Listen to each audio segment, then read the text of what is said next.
Now, if you ask me, I think you're all moving kind of stupid because the lady told you she don't want no drama. She don't want no strife, and she's not going to put up with it. And yet she tells you to go write a song, and the two of you are fighting with one another, and both of you write about the fight you having. Make it make sense.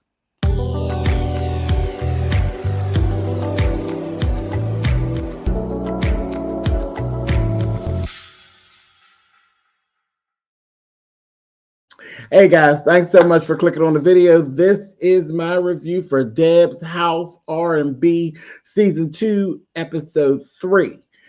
Deb was very clear when she stated, I don't want it. I'm not going to have it, period. Now, Amber did her song. She ad-libbed and improv literally the situation that she was going through with Dacia. Dacia gets up and she's doing her song, and she's literally singing about the issue with Amber. And I'm like, you want to go home? Do you want to go home? Now, Amber's outside crashing out. She's crashing out. She's crashing out. And I'm like, okay, I'm convinced that, yes, you got some issues, but some things you're putting on for camera time, and you're playing the television game as well, Miss Amber. Now, Tara A did really well. She actually, in this episode, she basically came out and said that she is part of the LGBTQ, so she is LGBTQIA. She's a lesbian woman, and her song was kind of geared toward her walk onto the rainbow. And I'm like, okay, cool. So she's writing from her, her personal feelings, which was what the challenge was. She did well. She came out in a wig. She's just pretty anyway, so it don't really matter. It doesn't matter if she's bald or her with the wig. She's pretty. And she, she's singing the song, and then she takes the wig off, hangs it onto the mic stand, and she's just belting out her song. Not bad. Not bad at all. Not bad at all. Kim's song was good. Now, it was straight up R&B. It was good. Now, this is the best I've seen Kim since we got here. I'm like, okay, Kim, cool. She met the challenge. You good to go. AJ, it's a good thing that you had the golden mic, because she froze, and it was just bad. It was bad. And then she gave Deb this story. Now, Deb, I got to get at you, baby, because yes, you do have an affinity to AJ. You want to save AJ. You want to save AJ, but AJ ain't performing at the level that she should be to be here. She keeps slipping up. She has the golden mic. Rules are made to be taken and changed. I'm going to tell you, flat out, I'm a fan of RuPaul's Drag Race. This stuff that AJ pulled, Ru would have took the damn golden mic back and sent AJ's ass a packing and said, yeah, you had it, girl, but Ru giveth and Ru taketh. Because literally, she froze. She couldn't remember her lyrics and all of that. Then they had her sing. She sang a cappella. It was the gospel, and it was good. It was really good, but that wasn't the challenge, baby. The challenge was not to sing a cappella. It was to write a record off of the beat that you actually were supplied with. You telling them about how you wrote in your journal the night before. You wrote in your journal, but you just wrote something and it didn't have anything to do with the beat. You just wrote a song and had a melody. All in all, this ain't the time for excuses and why you couldn't do it. This was not the challenge. And if it had been me and the stakes were this high, I would have taken her golden mic away and I'd have sent her golden ass home. I would have done that. Now that I would have done. I'm sorry, but I would have done that. But I get it. You want to save her, and you do. She has affinity to her and to Amber. She's trying to really help them. Amber was outside crashing out, acting a fool, cussing, fussing, talking to herself, and all of this. Deb goes out, and that's where we found out Deb actually does know about her autism. So she knows. Deb said, I don't understand. Online, you're forthcoming and you told them about your autism. Why you're keeping it a secret here in this space, I don't know. And then the way you're acting, she's like, girl, you can't do that because you're scaring people. Like she's upsetting the runners and the producers, and they just don't know, and they're nervous because at this point you're presenting yourself as a damn liability is what you're doing. Or you get ready to snap off, or you get ready, what are you doing? You're outside calling people bitches and anybody out there, that kind of thing. We in the climate of where people snap and go all the way left, and ain't nobody got that to do. Listen, when people leave their houses, whether it be every day going to their 9 to 5, a job like this, you may go somewhere for a few months to film or whatever. The goal is to get the bag and to return home safe. You outside flipping out says that shit can go left and I might not be able to return home safe. Baby, you're presenting yourself as a liability and ain't nobody got time for it. That's what Deb was telling her. And so she said, that's what I said, Deb, see, it's clear. You do have an affinity to her. You said, well, can we get like a punching bag or something? She's like, for what? For you to take your aggression out. Yeah, okay, we can do that. No, I don't get nothing for you to fucking punch. You're going to get yourself together and shut up. Because, see, you flip-flopping around. You going from one extreme to the next extreme. You want a punching bag so you could punch, but most of the time you crying and carrying on. Which one is it? Pick a struggle, sis. You doing too much. Here's the thing. Old Kim clocked it. Kim clocked it. Kim said she's using this whole thing to manipulate Deb. Now, I'm not going to say that because that was the whole big piece of the argument was she overheard them say that basically the whole competition was set up for her to win. And Deb was like, don't be putting that jacket on my back. I don't do no cheating. I have no reason to cheat. I didn't know anybody. So don't start lying upon me. You know what I mean? So Kim's like, yeah, I don't think the competition is set up, but I definitely think that she's manipulating Deb. And yes, you are correct. You are correct. You are correct. But again, you got shit you got to work through too, Kim. So it just kind of is what it is. So just chill on out. You need to be concentrating on some other things because you got a little struggle going on, whether you want to do gospel or if you want to do R&B, because again, you don't want to be boxed in. I understand that. And that is a struggle. That is a struggle. So yeah, you got to make sure that you stay on top of that so you can stay at the top of your game. Because you're, again, between that and then the thing with the age, you psyching yourself out, but then you get in your confessionals and you try to present to us like you got it all handled, but you don't. You don't have it all together. You don't. You need to work on it. It's fine and it's cool, but you need to work on it. But AJ didn't meet the challenge for me, and I felt like AJ should have been sent home. Seriously, move right on along. Once all this gets cleared up, she basically wants the girls to do like affirmations. You're going to reintroduce yourself, and then you're going to sing me an affirmation. Basically, Amber comes out and she sings basically that she is a high functioning. She has high functioning autism, and that she's a warrior. And they're all like, "Oh wow," they got it. So they wrapped filming there, okay. And this we didn't see. They wrapped filming, and on the way back, AJ and Dacia actually got into a heated exchange. So we didn't get that. It was You know, it again stemming from some of this stuff, this little I'm better, this, that, and the other. And yes, Stacey has been playing into that. She's been really getting down with that little thing. She really, really was.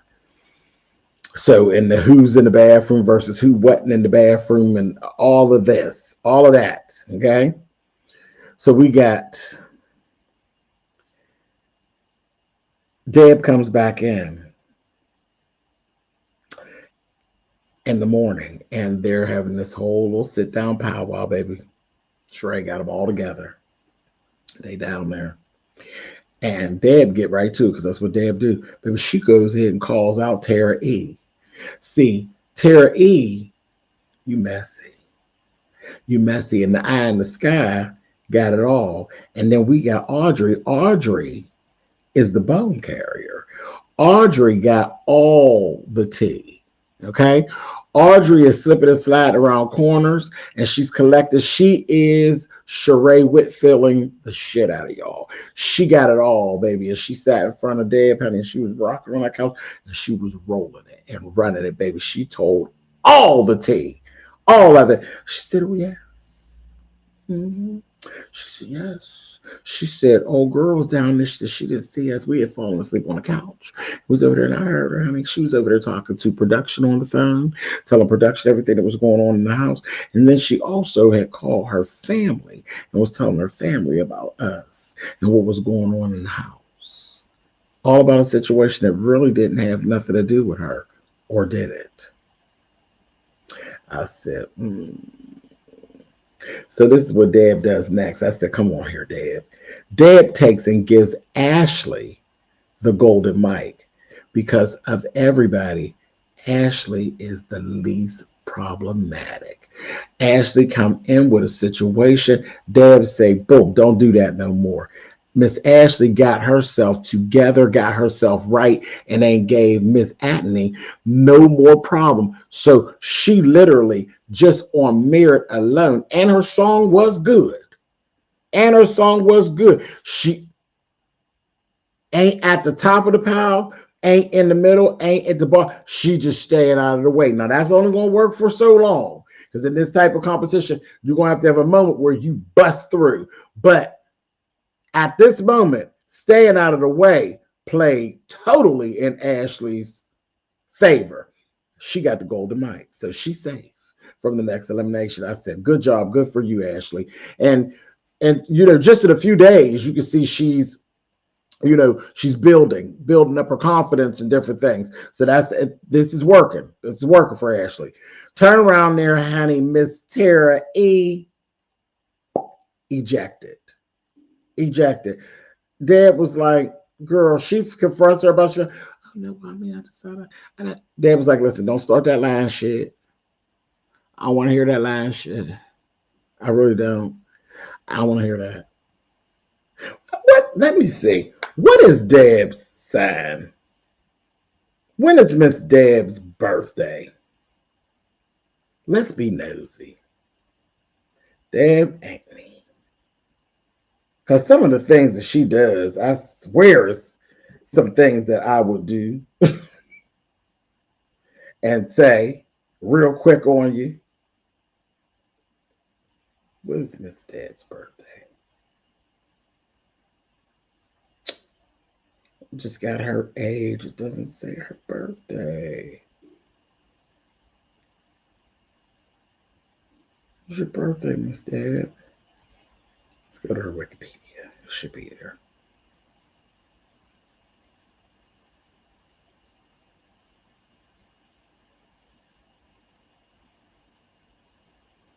Where are you at, Miss Deb? That's so weird. I can't find her birthday.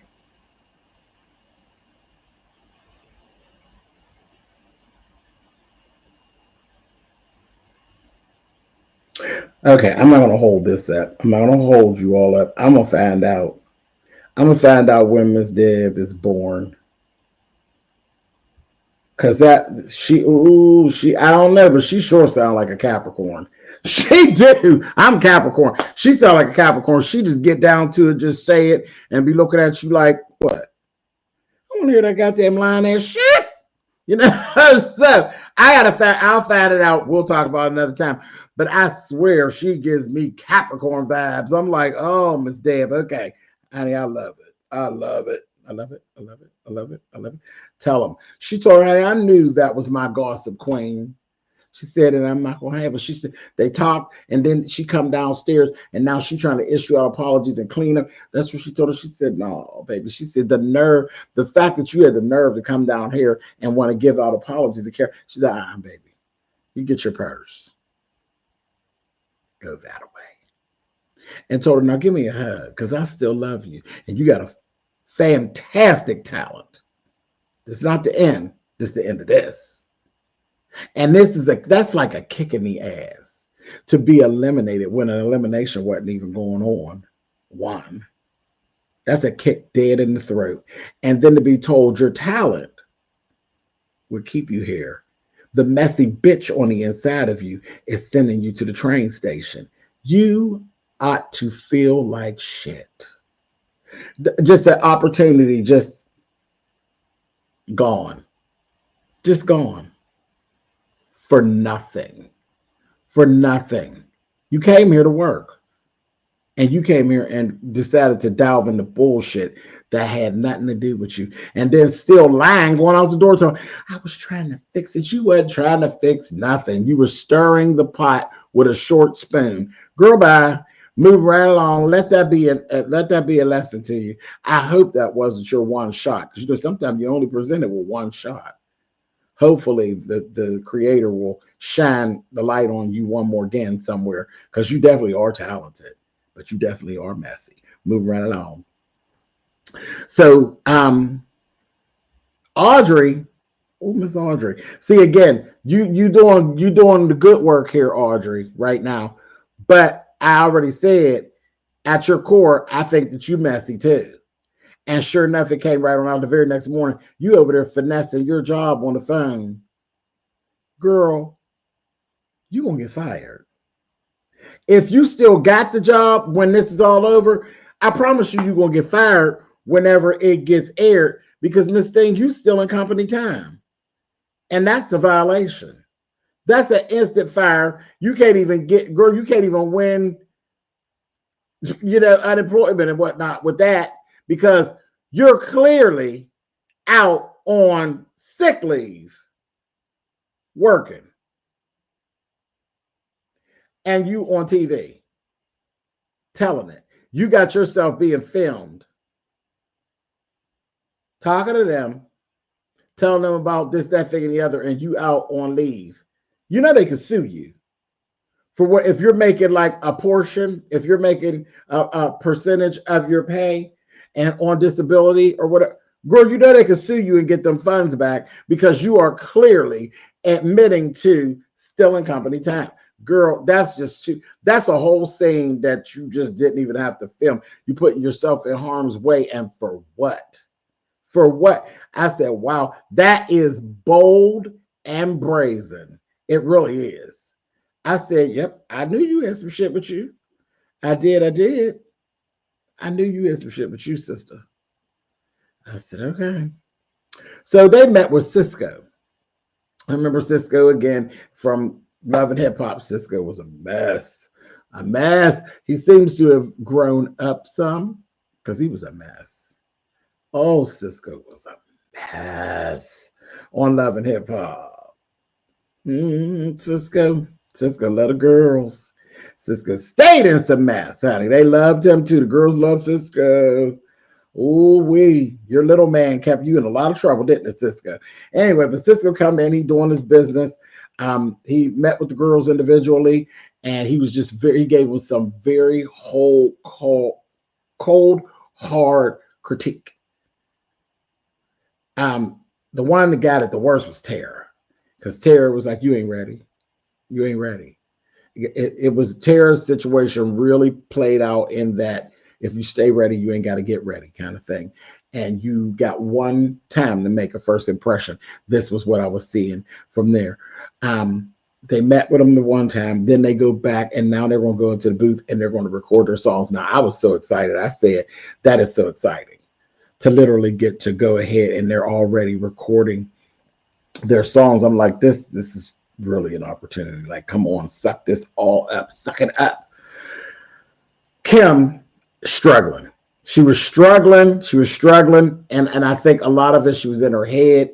A lot of that had to do with the whole gospel versus R&B, and Deb was getting frustrated, and Cisco was getting frustrated because they're like, girl, you're not pushing these songs. There should be that, like, they were getting irritated because nobody should be having that conversation of, you're not pushing this out with feeling, because I told you to go get in your journal and write from being in your feelings. I literally had everybody triggered and said, everybody to their room, and what more do you need but to be triggered? Go start writing. And they were having these problems, AJ, Kim, and I don't think they ever expected to have that problem out of Kim.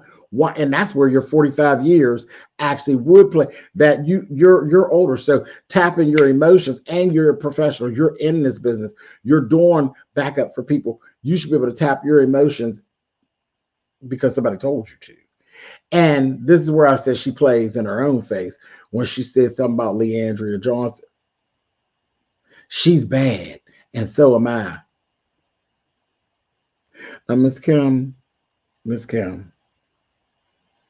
no offense, sister, but Leandria Johnson, you are not. At least you haven't shown me. Now, you may very well be, but you haven't shown that. At the level of Leandria got some issues. She got some issues. Now, maybe you got some issues. I don't know. Maybe that's what you talk about. But when it comes to tapping into that thing that brings forth what Leandria brings forth, Leandria literally is covered with the anointing, even in her state of wrongness and being out of pocket and out of order. When that thing goes in, she goes in. It ain't nothing that's put on. It's authentic. It's authentic. That can't be just duplicated. So that reference of Leandria, I was like, I don't see that. You don't even sing with the feeling that Leandria sings with, because again, that is something other. That's not, you can't buy that. You can't copy that. You either have that or you don't have that. And I don't know, this has been a short period of time, but I don't see that on you, my love. I don't see that. Maybe, and just maybe you should go ahead and lean on over to the gospel. Lean on over to the gospel, and maybe that will tap your tank and it'll come out. And what you're talking about, then I'll see it. But right now, this dancing back and forth through, like you got a couple little lines in there that's kind of gospel, but for the most part, where I see you shine was more of a, I can't get off my high horse and I can't let go. That kind of music is kind of what you seem to shine for me in. You was giving me straight up cabaret in the 80s and the 90s, early 90s, is where you, like, I was living for you. You was giving me very Jamaica funk. That's what it is. That's where I seen you at. That was where. Now I think Miss Kim tears some shit like that up. Now, Miss Thing, I buy all your tickets. You get to sing in Tom Tom Club or Gwen Guthrie, and girl, you come on out. Ain't nothing going on but the rent. Girl, I'll come see you. I sure will. I'll come see you. You go do some Ann Nesby covers. Girl, I'll come see the Ann Nesby R&B covers, not the gospel ones. So I don't know. Maybe if you go and do the gospel thing and tap your tank, then maybe I'll see what it is you talk about. But for right now, I'm going to have to say it's a hard-pressed swipe left. No, ma'am. Moving right along. So I was real scared for Miss Kim that she was getting ready to get sent home. So I just don't feel like she's performing up to her full potential.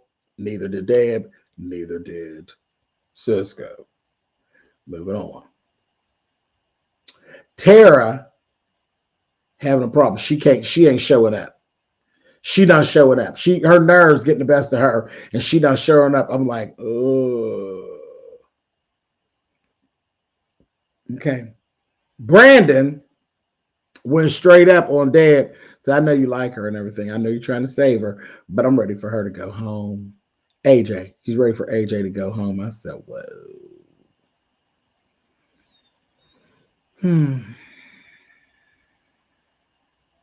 Okay. Deb is definitely attached to AJ and Amber. They ended up sending Tara home. So Tara ended up having to go home. Now, Audrey actually got the golden mic because she did well, and then she was the MVP. She was the house snitch that didn't get a stitch. She got a golden mic. So good for you, Audrey, but watch your back. Because just like you see in everything, they're seeing you. Don't be no fool because you're stupid. No, that's my grandmother used to say that, honey. Don't be no fool because you're stupid. So take your golden mic, but watch your back, sis. And then Deb introduced us to what was going to be the next challenge going into our next episode. And I can't wait. And I'm all caught up now. I am all caught up. Next Friday will be the next episode. And I'm so here for it. I'm here 3 episodes in. I'm enjoying myself. And again, Miss Deb, you're on to something with this, baby. You really are. But they introduced, I'm going to split you last folks up. There's 6 of them now. We didn't got down to 6 just that quick. Group challenge. Put the people together. I want to see y'all work together.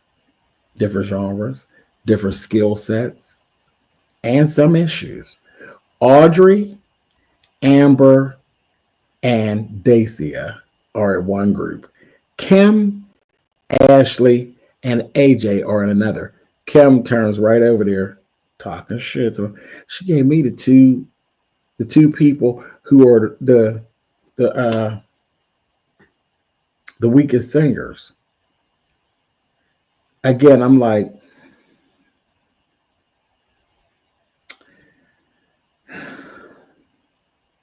listen, I'm just going to leave this right here, put a pin in all of this, and I'm just going to see y'all on Friday, okay? How about that? I don't want to say nothing more. I done said enough. I'll see y'all on Friday. Baby, listen, Deb's house is going down. I'll be right back over to visit again when the weekend comes. All right, y'all. Y'all have a good one. I'll talk to y'all later.